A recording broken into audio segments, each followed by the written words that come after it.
In the warm village of MOCKED, the sun always rose with a golden smile. The air smelled of roasted maize and sweet smoke from cooking fires. Birds called from tall trees, and goats wandered near the dusty paths. In the middle of it all walked Amina, a young woman known by everyone but understood by very few. Amina moved with quiet strength. She did not rush or shout. Her steps were calm, her eyes deep, and her face often carried a small, knowing smile. The people of MOCKED greeted her with respect, but behind her back, they whispered. They said her dreadlocks were strange. Some said they were too long, too heavy, or too perfect to be natural. Others said they were blessed, maybe even magical. A few children believed they moved by themselves when no one was looking. Amina's dreadlocks were not ordinary. They were thick and dark, reaching almost to her knees, and when the wind blew, they swayed like branches of a tree. She wrapped them often in bright cloth, reds, yellows, and greens, but sometimes she let them fall freely down her back. When the sun touched them, they shimmered with hidden shades of brown and gold. The villagers often wondered what secret she carried in those locks. They could not stop talking about her, even though Amina never did anything strange. She helped her mother fetch water from the river, she sold baskets at the market, and she cared for the elders who lived alone. Yet something about her was different. She spoke little, but when she did, her words carried a kind of peace. One morning, as Amina walked to the market with a basket of mangoes, she heard whispers behind her. Old Mama Lela, who sold clay pots, was speaking to another woman. "That girl," Mama Lela said softly, "there's something in her hair. I saw her once near the forest at night, talking to the wind."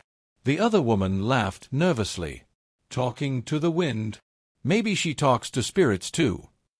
Amina heard them but kept walking. She did not get angry. She was used to their talk. People always feared what they did not understand. She smiled to herself, her lips barely moving. If only they knew the truth. When Amina reached the market, the day was bright and busy. The smell of fried plantain and roasted corn filled the air. Drummers played soft rhythms near the gate, and traders shouted about their goods. Children ran around chasing each other, laughing loudly. Amina spread her cloth and placed her mangoes neatly on top. She liked to sell them slowly, not rushing the day. As she waited for customers, a young man named Baraka came by. He was tall, with kind eyes and a curious heart. He stopped in front of her stand and smiled. "Amina," he said, "your mangoes are always the sweetest. How do you make them taste like sunshine?" She laughed quietly. "Maybe they just like my hands," she said. Baraka looked at her dreadlocks and hesitated. "Is it true what people say? That you keep secrets in your hair?" Amina looked at him, her dark eyes steady. For a moment, she said nothing. Then she smiled. "Would you believe me if I told you my hair listens to the earth?" Baraka blinked. "Listens to the earth?" She nodded. "The wind, the trees, even the rivers, they speak softly. You just have to be quiet enough to hear them." Baraka laughed a little, but not to mock her. He liked the way she spoke, like her words were songs. "Maybe that's why you always seem calm. The world must tell you nice things." Amina smiled again but said no more. The conversation ended when a woman came to buy fruit, and Baraka went on his way. That night, after the village had grown quiet, Amina sat outside her small hut. The stars filled the sky like tiny lamps, and the air was cool. Her mother was asleep, and the only sound came from crickets singing in the grass. Amina untied her hair and let it fall. It brushed against the ground softly. She closed her eyes. A gentle breeze moved through the trees, and her dreadlocks stirred, as if alive. She could feel something deep inside them, a pulse, a whisper. It was not strange to her. She had felt it since she was a child. When she was young, her grandmother used to tell her stories. She said their family came from a long line of healers and listeners, people who carried the voices of the ancestors. Her grandmother had told her, "One day, you will understand what sleeps in your hair. It is a gift, not a curse." That memory warmed Amina's heart. She ran her fingers through her locks and listened closely. The wind carried faint sounds, like soft humming. She smiled again. "Good night," she whispered. "I hear you." In the morning, the village woke early. Drums echoed from the square, calling everyone for the weekly meeting. The chief had news about the coming harvest. People gathered under the big baobab tree, talking loudly. Amina stood quietly near the back. When she walked through the crowd, some people moved aside. They respected her, but they also feared her. A few even touched the ground after she passed, as if to protect themselves from her unseen power. She did not mind. She looked around, watching children play and old men sip palm wine. She loved her village, even with all its noise and doubt. As the chief spoke, Amina's hair brushed her shoulder, and a small bead fell from one of her locks. It rolled on the ground and stopped near a child's foot. The boy picked it up and looked at it closely. It was carved with tiny lines, like the patterns on a river stone. "Miss Amina," the boy said, running to her, "you dropped this." Amina looked at the bead and smiled. "Keep it," she said softly. "It will bring you calm dreams." The boy's mother whispered to another woman, "See? Even her beads have power." Amina heard again but did not speak. She turned toward the river path after the meeting and began walking home. Her feet moved through the dust, and her mind wandered to the sound she heard the night before. The wind's hum had felt stronger, almost like a warning.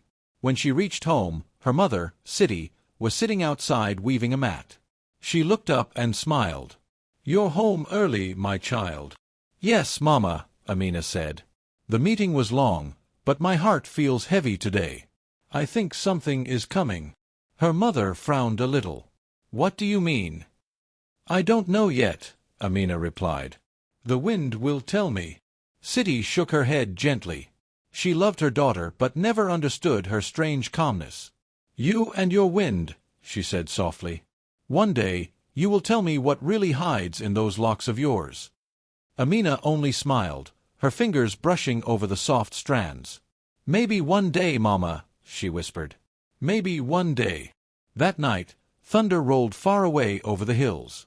The air felt different, thicker, heavier. Amina stood at her door, watching the clouds move like dark waves across the moon. Her dreadlocks swayed gently, almost as if they were listening too. If only the people of MOCKED knew what truly rested inside them. If only they knew that within each lock slept an echo of the past, a voice of protection, and a secret older than the village itself. But for now, Amina simply smiled and let the wind move through her hair. She knew the time would come when they would understand. And when that day came, the village of MOCKED would never be the same again. One evening, the village of MOCKED was quiet. The sun had just melted behind the hills, leaving the sky painted with soft shades of gold and pink. Smoke rose from small fires as people cooked their last meals of the day. The scent of roasted yams and fresh bread filled the air. Children had stopped running and shouting, and even the goats had settled near their pens. In the small mud hut at the edge of the village, Grandmother Kasai waited for Amina. Amina entered the hut quietly. She had been walking along the riverbank that afternoon, feeling the soft wind on her face. Her dreadlocks swayed behind her, brushing her back and catching the last light of the sun. She knew her grandmother had something important to tell her tonight. Grandmother Kasai was old but sharp. Her eyes could see through people, and her words were always full of wisdom. "My child," Grandmother Kasai said, her voice gentle like the night breeze, "come and sit beside me." Amina did as she was told, kneeling next to the fire where the flames danced and flickered. The firelight painted shadows on the walls of the hut, making it feel as if the ancestors themselves were watching. Grandmother Kasai reached out and took Amina's hands in hers. Her skin was wrinkled but warm, and her touch made Amina feel safe. "You must listen carefully," she said. "Your locks carry stories, my child. They are not just hair.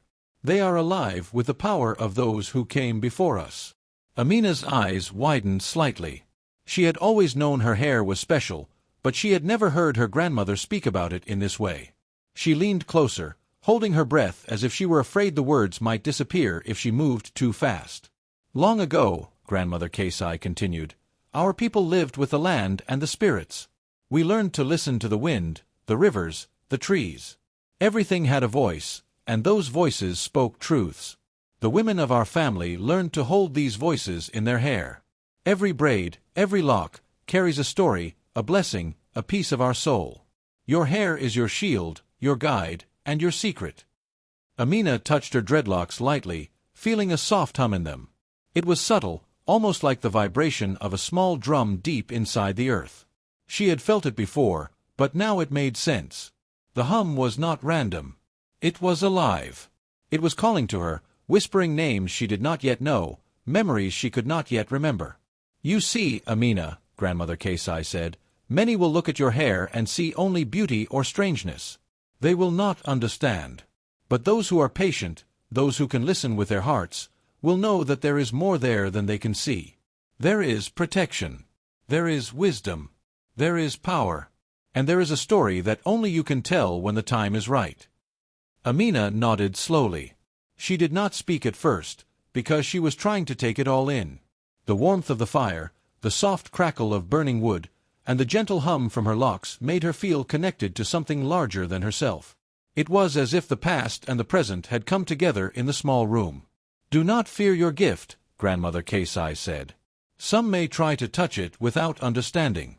Some may mock you or whisper behind your back. But your hair is yours, and it is sacred. You must protect it, nurture it, and honor it. If you do, it will guide you in ways you cannot yet imagine." Amina's mind wandered to the moments she had spent near the river, listening to the water flow, and to the nights when the wind seemed to speak her name. Now she understood that it was not imagination. It was real. Her hair held the voices of the ancestors, and they were trying to tell her something important.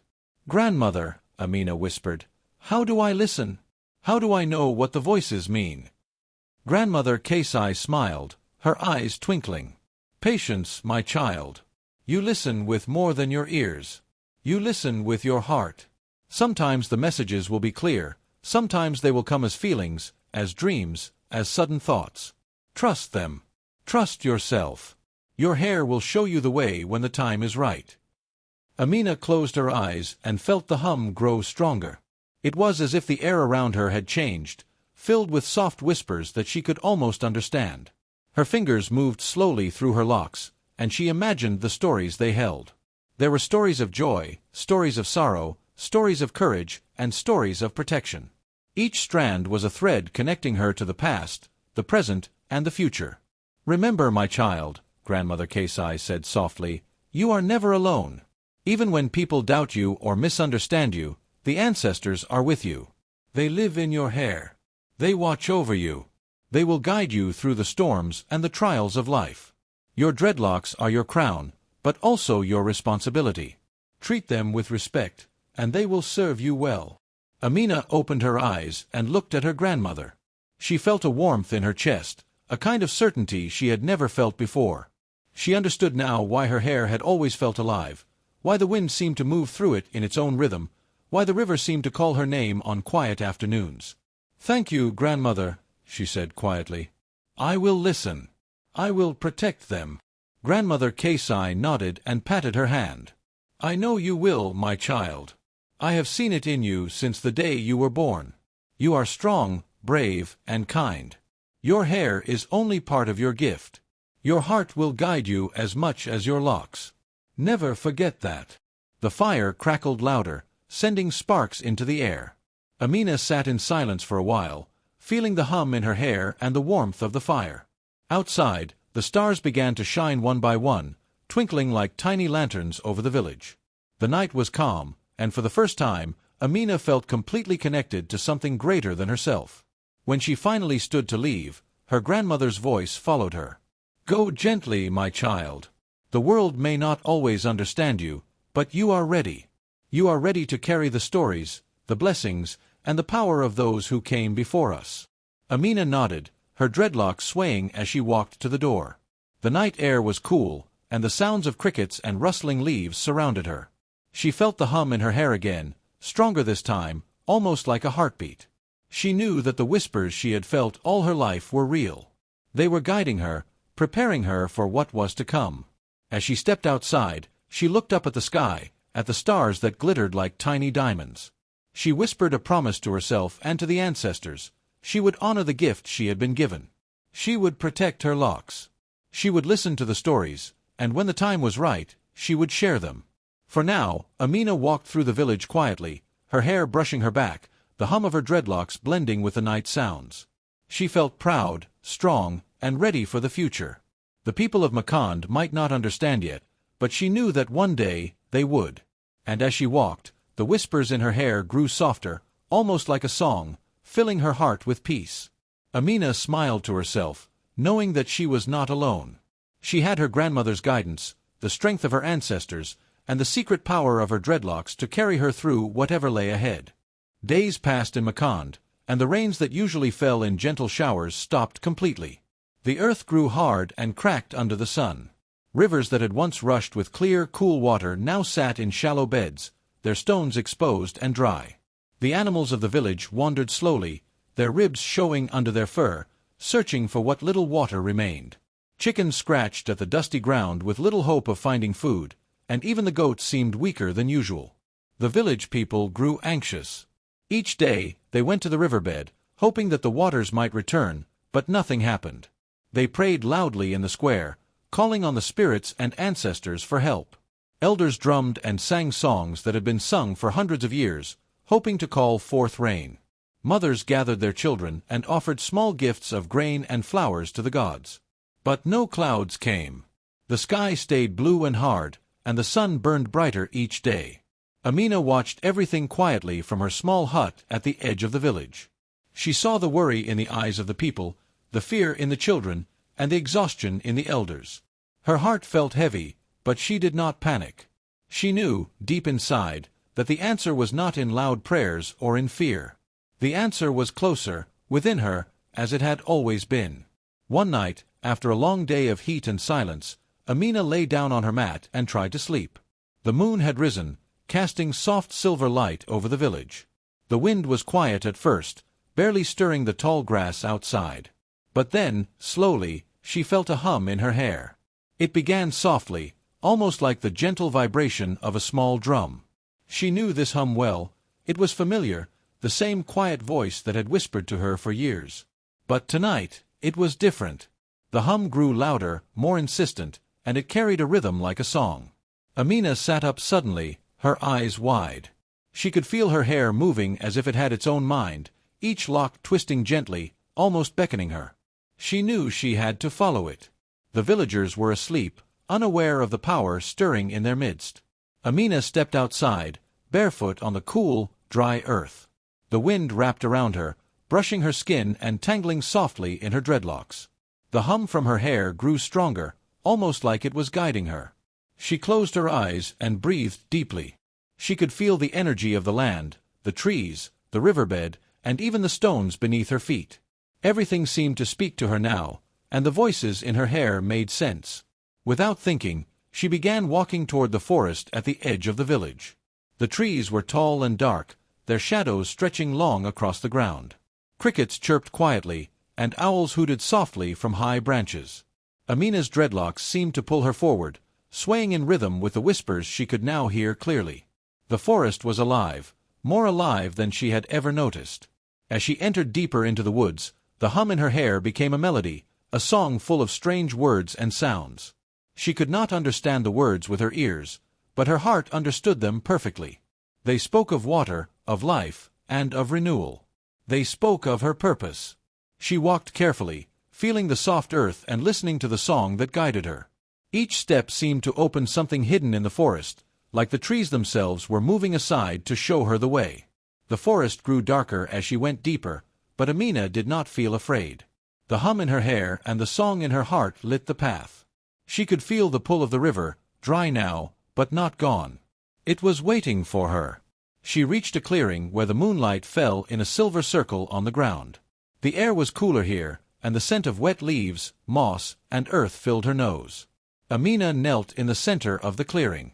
She ran her fingers through her dreadlocks and listened. The song became louder, almost as if it wanted her to act. She closed her eyes and let the voices guide her hands. Her dreadlocks moved slightly, and from them fell small beads carved with symbols she had never noticed before. They glowed faintly, catching the moonlight.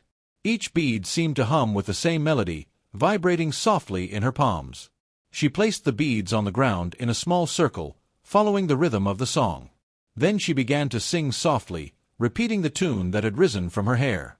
Her voice was low, gentle, and trembling at first, but it grew stronger as she sang.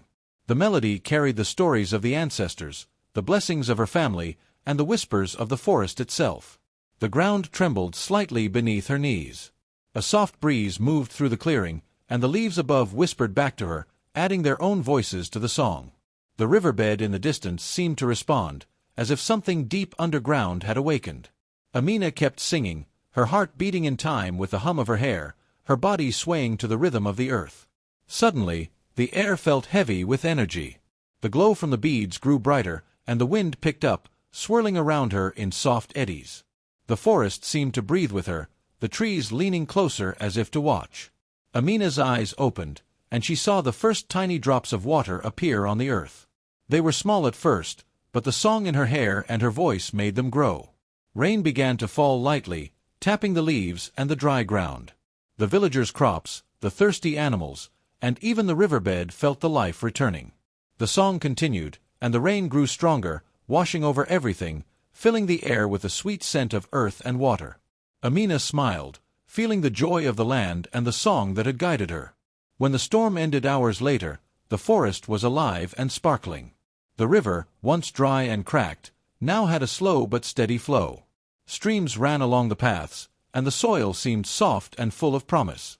Amina's dreadlocks rested gently over her shoulders, still humming softly, as if satisfied with what they had accomplished.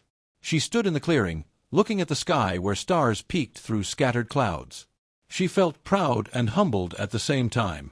The village would wake soon, and they would see the river full of water, the crops revived, and the animals thriving again. But they would not understand how it had happened. Only she knew, and only her hair had guided her.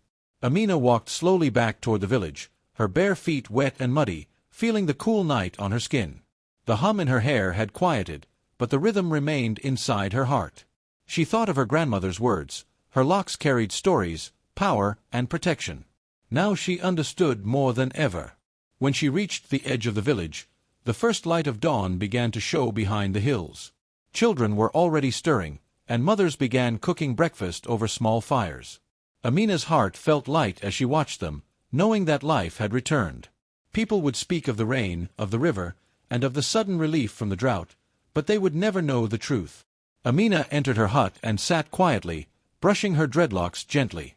The beads she had used remained glowing softly in the forest, waiting for the next song. She closed her eyes, feeling the hum now only as a whisper in her hair. At the edge of the dry riverbed, Amina knelt quietly, feeling the cool night air brush against her skin. The moon hung low in the sky, painting silver paths across the cracked earth. Her dreadlocks, long and thick, swayed gently in the breeze, catching the pale moonlight and shimmering like dark silk streaked with tiny threads of gold. The hum in her hair had returned, soft at first, then growing louder, as if calling her to action. Amina closed her eyes and listened. The river, though dry, whispered faintly to her. She could feel its memory, the way it had once flowed over stones, nurturing the land, carrying fish and water to the village. Now it lay empty, a hollow reminder of the heat and the drought. But she knew that the answer was in her hair, in the power her grandmother had told her about. She ran her fingers gently through her dreadlocks, feeling the subtle vibrations, like tiny voices speaking to her. Then, as if in response to her touch, tiny beads fell from her locks. They were small and round, carved with symbols that glowed softly in the moonlight. Each bead seemed to hum with life, carrying with it the ancient energy of her ancestors. Amina picked them up one by one and placed them carefully on the dry riverbed, forming a circle. The glow of the beads reflected in her eyes, making them shine with wonder and determination. She remembered the song her grandmother had taught her, the melody that held the blessing of generations. It was soft at first, a simple tune, but it carried meaning in every note. Amina took a deep breath and began to sing. Her voice was low, trembling at first, but it grew stronger with each word. The notes rose and fell, echoing in the quiet night, moving with the rhythm of the earth itself. The riverbed seemed to respond. The cracked soil beneath her knees trembled gently. Small stones rolled slightly as if waking from a long sleep. A cool wind began to blow, stirring her hair and carrying her song along the empty river. The hum in her dreadlocks joined her voice, forming a harmony that had not been heard for many years. Amina's heart raced, but she felt calm too, as if she were part of something much larger than herself. She continued to sing, her hands tracing patterns over the beads in the circle. She could feel the power of the ancestors flowing from the beads, through her hair, into her song, and down into the thirsty earth. It was as if she and the river were speaking to each other, sharing memories and energy, building a bridge of life between the past and the present. Minutes passed, and the glow of the beads grew brighter. The wind became stronger, rustling the leaves in the trees along the riverbank. The hum in Amina's hair rose to a soft roar, and the symbols on the beads shone like stars fallen to earth. Then, with a sudden trembling beneath her palms, the first drop of water appeared. It was small and clear, glistening on the cracked soil. Amina's eyes widened with hope. She sang louder, letting the melody fill the night. More drops appeared, and they began to run together, forming small rivulets.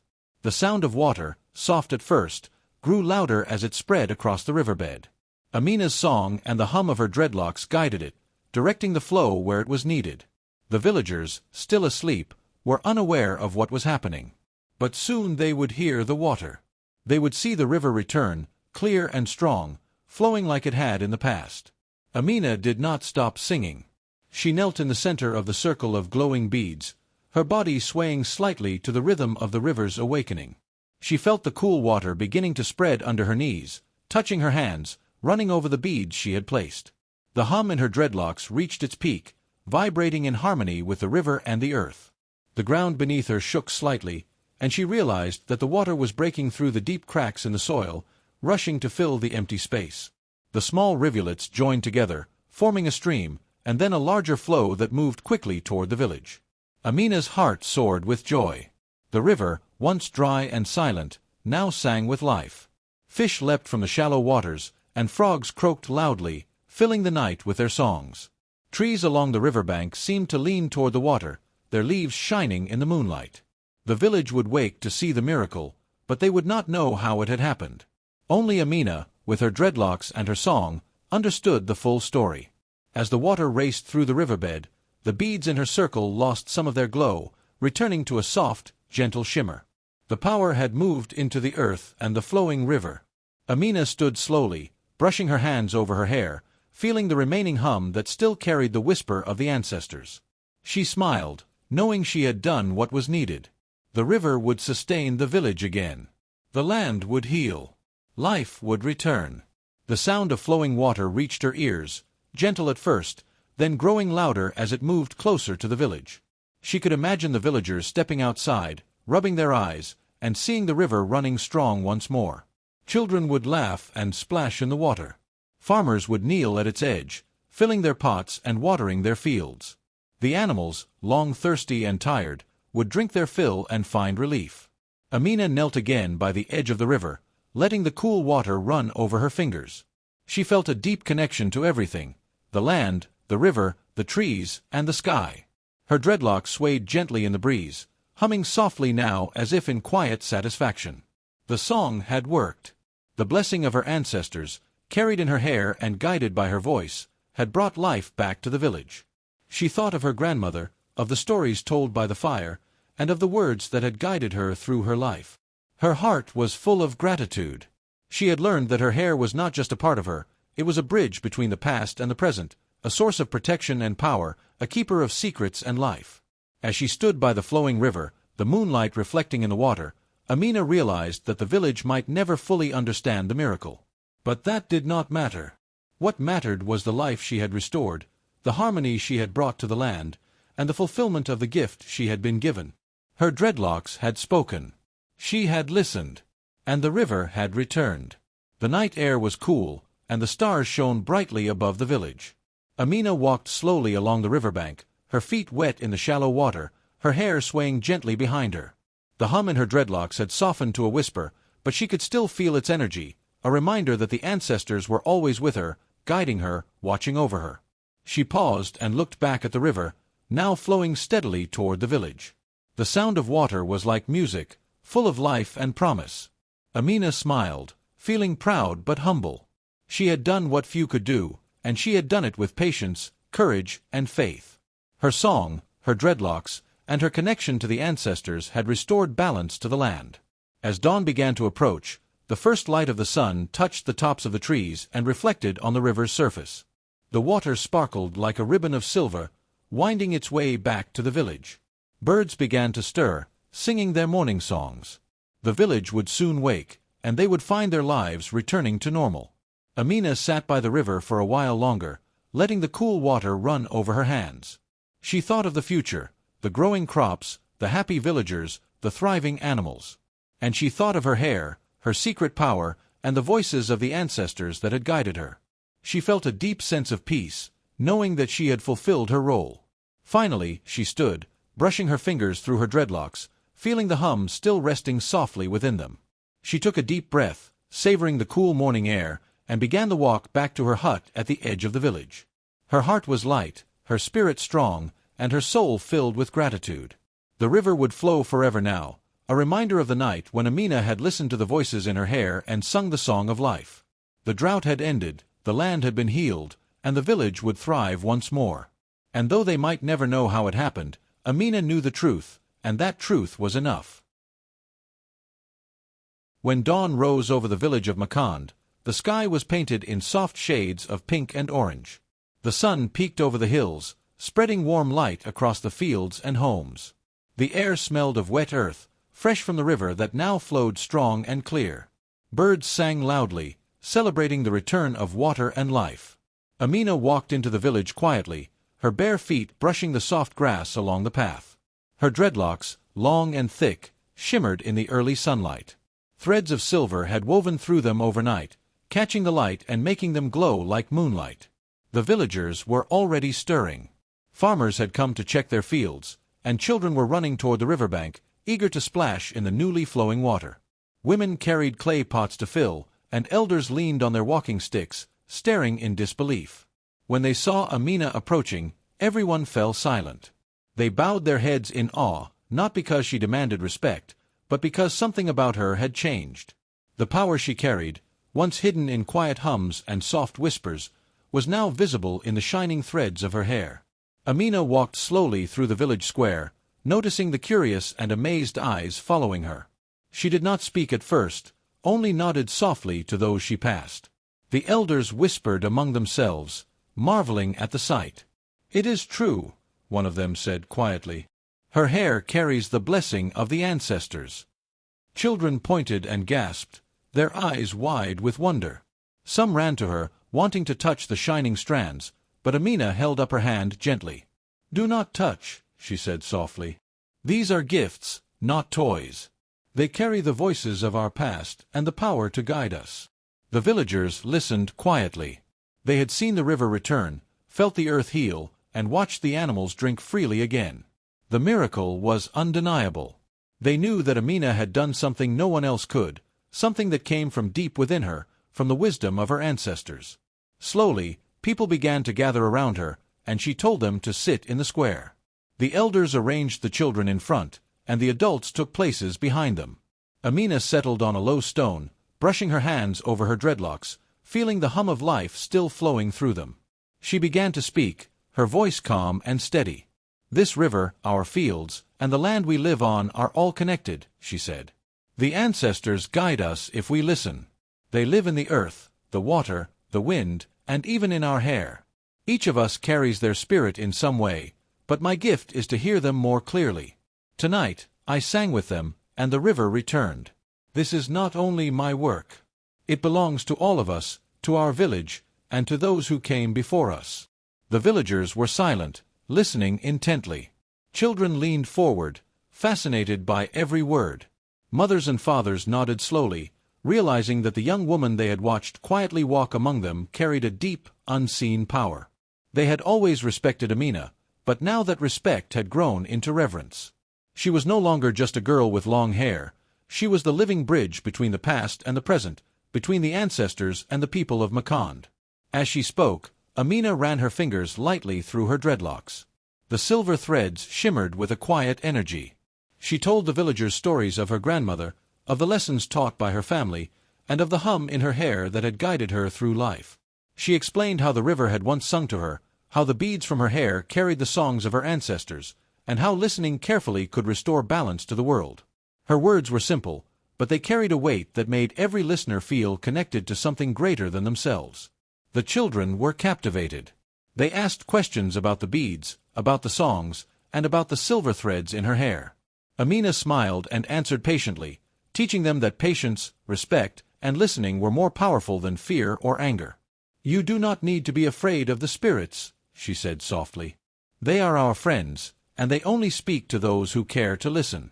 They teach us, guide us, and protect us. My hair carries their voice, but so can yours, if you open your hearts." Mothers whispered her name with love and pride. They told each other how brave she had been, how wise, and how her gift had saved the village. The elders nodded, smiling, remembering stories from their own youth about ancestors guiding people through hard times. They realized that Amina's work was not magic alone. It was wisdom, patience, and respect for the earth and its spirits.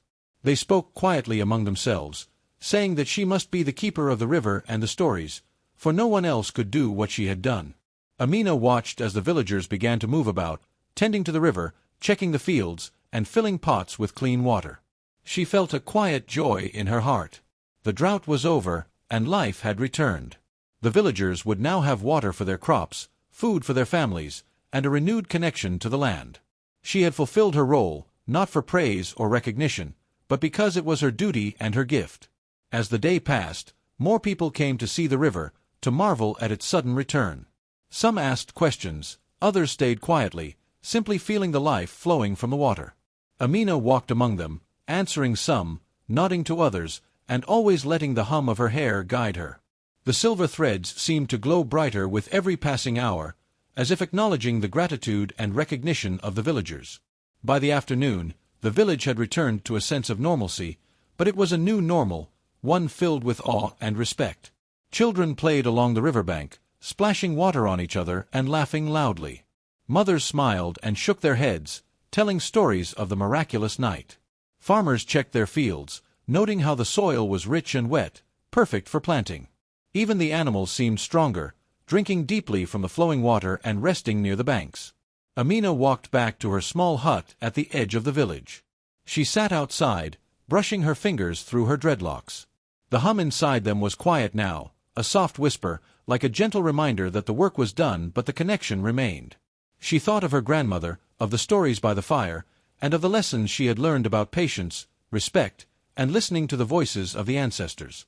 She smiled softly, knowing that her life had changed. The villagers would remember the miracle, and they would tell their children of the girl with the shining dreadlocks who had saved the river. She would continue to guide them, tell stories, and teach the ways of listening to the earth and the spirits. Amina realized that her role as keeper of the river and the stories was only beginning. As the sun began to set, painting the sky in golden and orange shades, Amina watched the villagers working together, laughing, and enjoying the life that had returned to MOCKED.